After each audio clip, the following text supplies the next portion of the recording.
আমি বুঝতে পারছি রাখাল হয়তো দিন দিন তোমার বয়স বেড়ে যাচ্ছে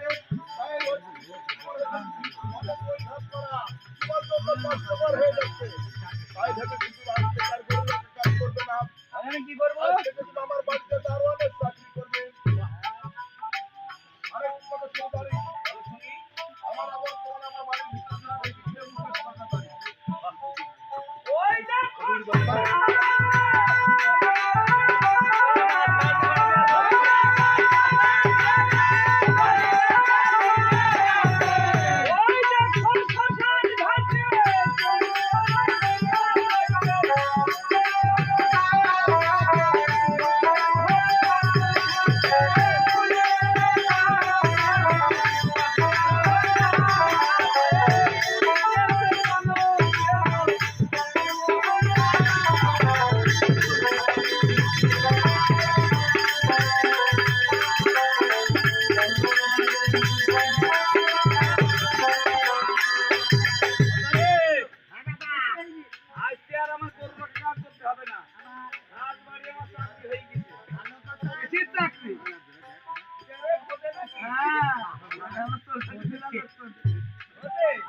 খুব চিটা কেন দেয় না কি দেয় না পেয়ারা ওই যদি রোজ রোজ পেয়ারা চুরি করি এই দারুয়ানকে